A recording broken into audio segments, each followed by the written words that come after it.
وہاں سے لے کر آئیں پھوپھی کے یہاں، ماموں کے یہاں، چچا کے یہاں، یہ جتنے رشتے ہیں سارے رشتے داروں کے یہاں اپنے ساتھ لے کر جائیے، اپنے ساتھ لے کر آئیے۔ کیوں؟ اس لیے کہ خالہ کے یہاں جا رہی ہے، خالہ کی لڑکی ہے، خالہ کا لڑکا بھی ہوگا، پھوپھی کے یہاں جا رہی ہے، پھوپھی کی لڑکی ہے، پھوپھی کا لڑکا بھی ہوگا، ماموں کے یہاں جا رہی ہے، ماموں کی لڑکی ہے، ماموں کا لڑکا بھی ہوگا، چچا کے یہاں جا رہی ہے، چچا کی لڑکی ہے، چچا کا لڑکا بھی ہوگا۔ جب ہماری بیٹی ماموں کے لڑکے کے ساتھ رہے گی، خالو کے لڑکے کے ساتھ رہے گی، چچے کے لڑکے کے ساتھ رہے گی، اسی طرح پھوپھی کے لڑکے کے ساتھ رہے گی، یاد رکھیے 14-15 سال عمر ہو گئی ہے، ایک دوسرے سے مل جل کر رہنا، ہنسی مذاق کرنا، یہی سے بے حیائی آتی ہے۔ میری مائیں اور بہنیں، ان ساری چیزوں پر ہمیں کڑی نظر رکھنی ہے، خاص طور پر ہم اپنی بچیوں پر ان ساری چیزوں میں کڑی نظر رکھیں۔ اور یاد رکھیے اگر ہم نے شروع میں اچھی تربیت کر دی، پردے کا خیال کیا، پردے کا لحاظ کیا، تو امید ہے کہ ہماری بچی پوری زندگی عزت کے ساتھ، ایمان کے ساتھ رہے گی۔ آخر میں اپنی ماں و بہنوں سے ایک درخواست یہ بھی کرنا چاہتا ہوں کہ جس اسکول میں یا جس کالج میں یا جس جگہ آپ کی بیٹی پڑھ رہی ہے، آپ اس کے والد کو، اس کے بھائی کو اس چیز کا پابند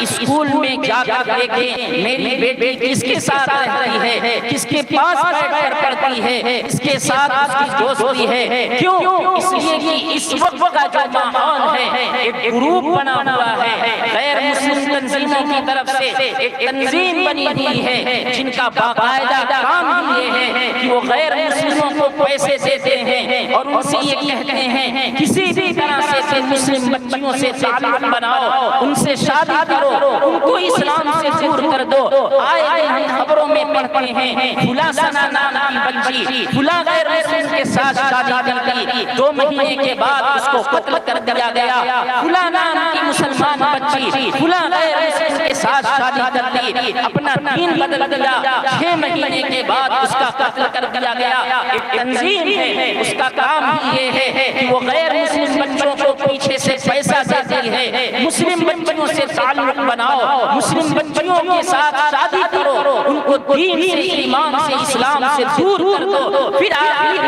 میں جب تمہاری ضرورت پوری ہو جائے اس کو قتل کر کے کہیں بھیج دو۔ اس لیے میری مائیں اور بہنیں اگر یہاں پر ان کی بچیاں آئی ہیں، اگر نہ بھی آئی ہوں، ان سے جا کر یہ چیز بتلائیں کہ دیکھو کسی بھی غیر مسلم سے کبھی دوستی مت کرنا، کسی غیر مسلم سے تعلق مت رکھنا، لیکن ان سب سے بڑھ کر ایک باپ کی ذمہ داری ہے، ایک شوہر کی ذمہ داری ہے، ایک بھائی کی ذمہ داری ہے، وہ اسکول کے چپے چپے میں نظر رکھے، لوگوں کو لگائے میری بیٹی کس کے ساتھ رہتی ہے، کس کے ساتھ پڑھتی ہے، کس کے ساتھ پڑھتی ہے، گیٹ سے باہر نکلتے کس سے اس کا تعلق ہے، تاکہ بچیوں کو پڑھانے کے ساتھ ساتھ ان پر کڑی نظر رہے۔ یاد رکھیے یہی وہ زندگی ہوتی ہے جس میں ان کی عزت بنائی جاتی ہے، ان کو حیا کا پابند بنایا جاتا ہے۔ ہماری چھوٹی سی ہلکی سی غلطی سے ہمارا سر بھی جھک جاتا ہے، ہماری عزت بھی مل جاتی ہے، دین بھی گیا، عزت بھی گئی، شہرت بھی گئی، زندگی بھی چلی جاتی ہے۔ میری مائیں اور بہنیں آپ کو ایسے موقع پر